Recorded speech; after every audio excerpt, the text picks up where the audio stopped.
Grande dúvida, né? Qual idade das crianças eu deveria preferir? Porque às vezes a gente coloca lá na plataforma que a gente quer todas as idades, a partir de 3 anos. Mas aí chega um momento que a gente está em dúvida de aplicar ali, na hora de aplicar para as famílias, qual tipo de criança eu deveria escolher. Então, bom, eu estou aqui trabalhando com crianças há 4 anos. Cheguei aqui, o bebê era bebê, tinha 3 meses. Hoje em dia eu ainda chamo ele de bebê, mas ele já tem 4 anos. É, E eu não tinha ideia de como cuidar de um bebê, mas eu passei por várias fases dele, né? Eu peguei ele bebê, então passei por várias fases ali do terror dos 2 anos, aí, enfim. E o menino que tinha 2 anos, que hoje já tem 6, 7, enfim. Realmente passei por várias fases deles e ainda não peguei a partir de 7, né? Ali 8, 9, 10 anos até o início da adolescência, ali pré-adolescência. Então eu posso dizer da minha experiência de 0 até 7 anos, que é o que eu tô vivendo hoje, e eu já posso dizer que foi uma loucura, uma mudança muito grande na minha carga de trabalho e na minha carga mental. Então é isso que eu gostaria de vir aqui falar com vocês. Bom, a gente sabe que não dá para cuidar de criança menor de 3 anos, pelo menos não com o visto de au pair, né? Aí depende se você tá pensando em fazer um outro tipo de visto, de repente fazer o visto de trabalho, aí a gente vai ter um vídeo lá no pós-au pair falando sobre fazer o visto de trabalho estando no Brasil. Então, com uma pessoa que inclusive fez esse processo, né? Uma aluna aqui do curso que fez esse processo, e aí, enfim, gravou pra gente, deu tudo certo. Então vamos supor que você esteja aí cotando se você vai cuidar de bebê ou não, né? Considerando que você vai com outro visto ou considerando que de repente o consulado resolveu liberar cuidar de crianças com mais de 3 anos, com menos de 3 anos. Ou então vamos considerar que a gente achou o jeitinho brasileiro de fazer isso, porque ainda não achamos, né? Temos que verificar algumas informações. Tipo, muitas meninas me perguntaram assim, e se a gente mentir a idade da criança no contrato? Eu acho muito complicado, muito delicado mentir a idade da criança no contrato. O consulado, de fato, não teria como descobrir que essa informação é mentira no contrato, só que esse mesmo contrato é usado quando você chega na França e vai solicitar o seu seguro, vai ser declarada para a URSSAF, tudo isso, porque de fato a regra não é a regra de não poder cuidar de crianças não é uma regra do consulado, né? É uma regra da França mesmo. Então você, depois, se você começa uma mentira ali no contrato com o consulado, você vai ter que mentir pro resto da sua vida na França. Você vai ter que mentir pra URSSAF, você vai ter que mentir pro seguro, vai ter que usar aquele mesmo contrato com a informação falsa de que a criança tem 3 anos, sendo que ela tem menos. Então eu não sei até que ponto isso pode ser perigoso pra você, né? Se der algum BO, por exemplo, que pode acarretar em BO, você ser deportada de repente, eu não sei, de fato não sabemos ainda, ninguém tentou, então não sabemos se isso pode acarretar algum BO, né, na hora de você vir. Então o ideal é, se você quiser cuidar de crianças menores de 3 anos, fazer algum outro tipo de visto que permita que você cuide de crianças menores de 3 anos. Mas, então, aqui vou falar da idade sem falar desses trâmites, tá? Então, de repente, você tá aí realmente decidindo qual criança você quer, sem pensar nessa parte do visto. Cuidar de bebê, pra mim, foi ótimo. Acho que foi uma época maravilhosa, que eu não passava estresse. Eu não passava estresse, era incrível, tipo, real. Por quê? Porque o bebê, ele segue a rotina que você decide que ele vai seguir. Isso é incrível, ele segue tudo, porque ele não tem direito de escolha, ele não sabe nem falar. Então você decidiu que agora é hora de comer, é hora de comer. Tipo, a gente sabe que cada criança vai ter seu ritmo e tal, mas uma vez que você estipula, né, uma rotina pro bebê, ele tende a seguir essa rotina, então ele vai comer ali no mesmo horário, ele vai tirar uma sonequinha ali no mesmo horário, a hora de brincar vai ser mais ou menos ali no mesmo horário. Aí, enfim, daí você tem alguns contratempos, né? Tipo, ai, fez cocô da cabeça aos pés, tem que trocar, vomitou e tal. Tem umas coisas assim, mas assim, não é estresse. É trabalho físico, é trabalho braçal, real. Eu tinha muito trabalho braçal, muito trabalho físico, tipo, cansaço físico, né? Que eu ficava cansada, assim, meu corpo, que eu não conseguia me mexer. Porque minha criança, ele era muito gordinho, ele era muito grande, ele é muito grande, né? Mas eu ficava muito tempo com ele no braço, muito tempo com ele no colo, com ele naquele canguruzinho pendurado em mim. Então, assim, minhas costas destruídas, enfim, né? Foi realmente um trabalho cansativo, físico. Porém, eu não tinha estresse, isso era ótimo, assim, realmente não tinha nenhum BO. Então, eu trabalhava muito a mais, porque ele, né, não vai pra escola, ele ia um tempinho pra creche, mas era bem pouco. Então, acabava trabalhando mais e tinha um trabalho maior, mais físico. Depois, conforme eles foram crescendo, né, e aí eles foram passando por várias fases, então, pra mim, os 3, eles passaram pela pior fase, que é a fase ali dos 2, 3 anos. 2, 3 e quase início de 4 ali, sabe? Tipo, até chegar o aniversário de 4 anos. Então, a parte, nossa, é terrível, porque é realmente quando ele deixa de ser um bebê, né? E deixa de, enfim. E ele aprende a falar, ele aprende a expressar, e às vezes ele não aprende, ele quer gritar pra ter atenção, pra ter o que ele quer. Ele não aceita receber um não, né? Meus 3 passaram por isso, a maioria das crianças da cidade passam por tudo que eu já estudei sobre crianças. Não aceita receber o não, porque ele não entende o não, ele não entende o tipo, vamos ver depois, ou vamos fazer assim e tal, fazer um acordo com a criança. Ele não entende, ele é muito pequeno, então ele quer aquilo naquela hora, naquele minuto, senão ele grita, ele chora, ele se joga no chão. Então, assim, as minhas 3 crianças, a gente cria eles, a gente cria. Os pais criam eles pelo método da disciplina positiva, mas mesmo assim eles passaram por essa fase, os 3 passaram, de serem bem chatinhos, assim, de irritar os irmãos. O irmão tá lá construindo um brinquedo, ele vem lá e chuta, porque ele gosta de irritar, e enfim, ele é pequeno. Então, assim, é uma fase que se eu pudesse hoje escolher, eu não pegaria. Eu pegaria ou o bebezinho ali, até 1 ano, ou a partir de 4 anos. Porque a partir de 4 anos ele já consegue falar e expressar e tal. E você consegue fazer acordos. Então hoje eu tenho muitos acordos com o meu bebê, né? Que já tem 4 anos. Eu já consigo, tipo assim, manipular, digamos assim. Eu consigo falar, ó, se você fizer isso, tipo, ó, se você fizer a sua soneca direitinho, depois da soneca a gente vai no parquinho e tal. A gente vai tomar um sorvete, enfim, comprando a criança. Mentira. Mas tem esses acordos que dá pra fazer. Agora, quando tem esses 2, 3 anos, não adianta ter esses acordos, que a criança tem pouco essa percepção do tempo depois. Tipo, depois da soneca a gente vai fazer tal coisa. Ele só sabe que nesse momento ele tem que fazer a soneca e ele não quer.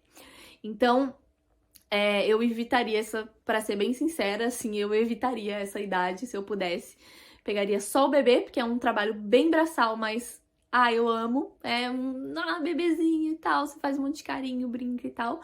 Só que aquilo, você trabalha muito a mais. Eu trabalhava não só mais horas, mas eu trabalhava 100% do tempo olhando pra ele, porque a criança respirou, ela se machucou. É isso, tipo, tem menos de 1 ano. Então, tudo ele quer descobrir, ele quer tocar, ele quer enfiar na boca. Então, tem que ficar com o olho grudado. E como eu tinha 3 crianças, era muito difícil ficar com o olho grudado e mesmo assim conseguir dar atenção pros outros 2, né? Ajudar os outros 2 a se vestir, de repente. Eles eram pequenos, os outros 2 também. Então, pra mim foi muito mais trabalhoso isso, que era trabalhando 100% do tempo. Hoje em dia, eu tenho menos trabalho.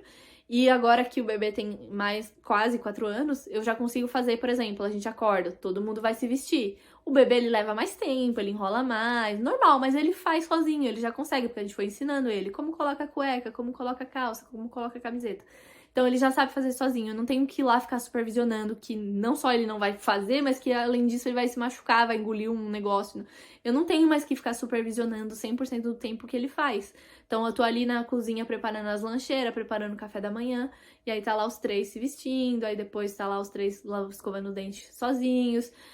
Então, tipo, eu já não tenho tanto trabalho, eu já consigo ficar mais relaxada, de boa, gerenciar, né? Porque se você tem as técnicas de gerenciar, você gerencia. E é isso. Entretanto, quando eu cheguei, se eu tivesse chego direto com os meninos como eles estão hoje, com 4, 5, 6 anos, eu ia surtar um pouco. Por quê? Porque antes eles demandavam menos que eu falasse francês, por exemplo. O bebê não falava nada, então eu conseguia entender e cuidar deles sem falar francês. Já o menino de 2 anos, ele surtava já um pouco de ele me falar alguma coisa, já que ele não sabia tanto falar, e eu muito menos. Então a gente não conseguia chegar nessa comunicação, então foi difícil. Com o mais velho, ele se estressava, porque ele ficava tipo, por que você tá aqui? Você nem fala meu idioma. Então, tipo, Foi muito difícil já, mas se eu tivesse chego hoje com os 3 fazendo as bagunças que eles fazem, que também é outra coisa, né? O bebê, eu conseguia controlar mais a situação, o bebê não fazia zona. E hoje não, os 3 se juntam pra brincar de alguma coisa, você chega, a casa tá de pernas pro ar. Então eles têm, ao mesmo tempo que eu não preciso ficar supervisionando 100% do tempo, eles têm um pouco mais de liberdade pra acabar fazendo essa bagunça, enfim. Então, tipo, tem coisas e coisas, né? E aí, falando, se eu tivesse chego agora, eu teria mais problemas com isso em relação ao francês, em relação a conseguir gerenciar os momentos de crise. Eles estão brigando porque eles querem o mesmo brinquedo. Hoje eu tenho um nível de francês de chegar e falar, ó, vamos fazer o seguinte, vamos fazer assim, assim, assado, vamos colocar um cronômetro, cada um brinca 20 minutos com o mesmo brinquedo, ou vamos pegar um outro brinquedo e fingir que é o mesmo brinquedo que esse. Mas e se a gente for cada um brincar de uma coisa? Então, tipo, eu consigo, sei lá, inventar alguma coisa na hora e consigo gerenciar a crise. E antes, com o nível de francês que eu tinha quando eu cheguei, era ficar olhando eles se matarem, porque eu literalmente não ia conseguir fazer nada. Então... E outra coisa que muda muito também, ao meu ver, é que conforme eles vão crescendo, eles vão tendo suas próprias vontades. Então também não dá pra você manipular tanto no sentido de, vai escovar os dentes, não quer escovar. E aí você tem que fazer acordo, ou tentar explicar que é uma coisa que é obrigatório, não adianta fazer acordo, ele tem que escovar o dente todos os dias e tal, e explicar. Mas a criança, quando ela tá, tipo...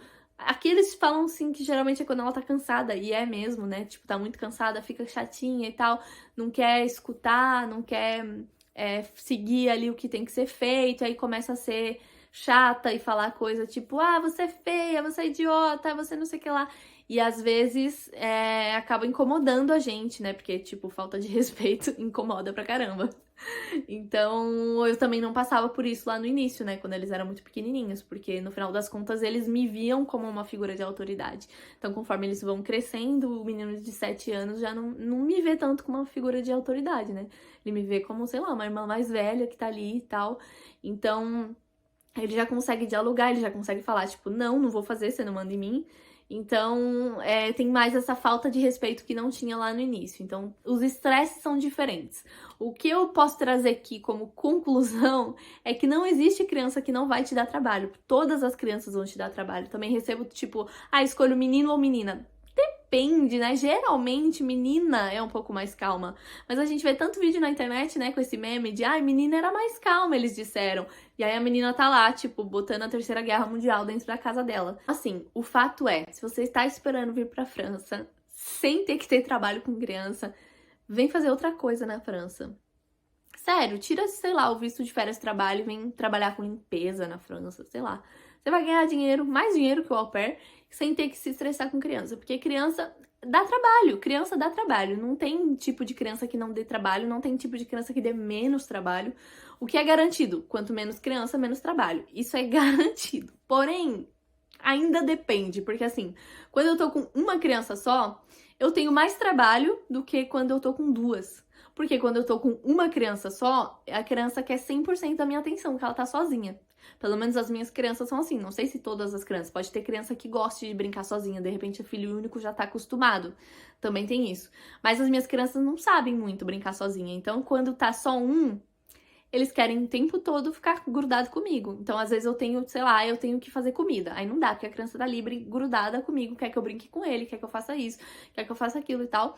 Não sabe ter esse tempo sozinho. Também nunca foi ensinado, já que tem o tempo todo os irmãos. Quando eu tenho 2, eles brincam juntos. Eu faço a minha comida, fica tranquilo e tal. De repente limpo uma casa, faço alguma coisa enquanto eles estão ali brincando. Quando eu tenho 3, aí já vira muita coisa, porque aí os 3 não conseguem concordar. Quando tem só 2, se um não quiser brincar, o outro também não pode brincar, né? Tipo, se eles estão brincando juntos. Então eles acabam conversando mais pra entrar num acordo. Quando tem 3, se um não quiser brincar, ele fica excluído. Porque aí se um concordou com esse, eles brincam juntos. Então acontece muito isso aqui. E aí, quando tá os 3, geralmente acontece alguém que não tá feliz, que tá sendo excluído pelos irmãos, e aí a gente tem que ir lá gerenciar. Quando tem um, ele quer muito a nossa atenção.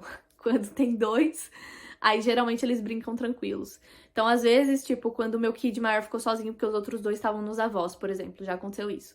Aí a gente pegou e chamou um amiguinho dele pra vir. Aí foi perfeito, o amiguinho veio, ficou brincando com ele lá no quarto, com os carrinhos, com as bolinhas de gude, não sei o que lá, e aí a gente fica tranquilo. dá tempo de fazer. Porque se você tem outras coisas pra fazer, né? Tipo, se você cuida da criança o dia todo, aí você tem que preparar as mochilas, lancheira, arrumar as roupas das crianças, fazer comida. Você não tem 100% do seu tempo pra ficar ali com a criança, brincando com a criança, inventando jogo com a criança. Então também depende da rotina que vocês têm, né? Às vezes a família quer alguém que fique só ali com a criança, brincando, fazendo exercício de matemática, sei lá, ensinando línguas. Mas às vezes o tipo de trabalho vai ser uma faz tudo ali dentro de casa, né? Você vai ter que cuidar de levar a criança, de preparar a lancheira, de limpar, cuidar das roupas, fazer tudo. E aí não dá pra fazer tudo e ainda assim dar 100% de atenção pra criança. Então a gente tem que fazer um equilíbrio disso, né? E às vezes é importante a criança também desenvolver ali, brincar um pouco sozinha, ou brincar com os irmãos ou amiguinhos, etc. Então, para concluir, não existe mais fácil ou mais difícil. Sempre vai ser trabalhoso, digamos assim. Nem sempre pode ser estressante, né? Às vezes a criança ali é um pouco maior, mas o que acontece muito também, que isso é geral, acontece com todas as famílias, todas as crianças, é que as crianças são instáveis. Então a criança pode ter uma semana ali perfeita com você, e aí na semana seguinte, sei lá, ela tá de mau humor, ela não dormiu direito, ela tá começando a ficar doente, de repente, tá com uma gripezinha, alguma coisa resfriada, que deixa ela ficar meio cansadinha, e aí a criança vai ser chatinha. É assim que funciona, as crianças são assim. Aí a criança vai chorar, a criança vai fazer manha, vai fazer birra, não vai querer tomar banho, não vai querer te ouvir quando você falar. Então é muito importante ter estratégias pra você saber lidar com a criança até nesses momentos que ela tá chatinha. E às vezes também respeitar que a criança só quer chorar um pouquinho. Então, quando a gente respeita um pouco, chora lá um pouquinho no seu quarto. Depois você vem aqui e a gente continua brincando. Então, às vezes, quando a gente tem essas estratégias, a gente não fica querendo que a criança seja perfeita o tempo todo, que a criança não chore, que a criança não seja criança, sabe? Porque criança é assim e vai ter momentos muito instáveis. Então, é a gente também saber não só impor, porque acho que no Brasil a gente impõe muito as coisas, né? Tipo, você não pode fazer isso, você não pode chorar, você tem que me escutar, você tem que me obedecer, você não pode isso, você não pode não querer compartilhar seus brinquedos, você tem que compartilhar seus brinquedos. E, tipo, às vezes a gente não respeita, né, quem a criança é, o que a criança quer e tal. Então, quando a gente começa a ter mais essa visão de... É importante ensinar para a criança valores que são importantes pra gente, mas não impor esses valores. Então, a criança, para dividir um brinquedo, ela não tem que ser obrigada a dividir. Ela tem que aprender que ela divide se ela quer, né? Que é importante essa divisão, porque aí outra pessoa vai querer dividir com ela. E que, enfim... A gente tem várias técnicas para poder ensinar que é legal às vezes dividir e tal, mas que às vezes também, se ela não quiser, ela não é obrigada a dividir. É isso, tipo, não, é importante que ela cresça sabendo dividir. Não, sabe? Tipo, eu aprendi isso na minha infância inteira. Eu cresci, eu não gosto de dividir nada com ninguém, não gosto de emprestar minhas coisas para ninguém. De tanto que eu tinha que emprestar quando eu era criança, impondo, você tem que emprestar, você tem que dividir. Então, assim, às vezes é importante também mudar um pouco a nossa forma de ser com a criança e respeitar um pouco quem a criança quer ser. E aí já tô fugindo aqui do assunto do vídeo, né, sobre quantidade de crianças e idade das crianças, mas só pra falar pra vocês que assistam o módulo lá sobre a adaptação das crianças e tal, porque fala bastante sobre isso, sobre respeitar um pouco o tempo da criança e técnicas, né, pra você poder, enfim, lidar melhor com as situações. E se você se interessar em ver, essas são aulas do curso de Montessori e Disciplina Positiva, então se você se interessar, tem o link na descrição para você ir lá, tá bom? É isso.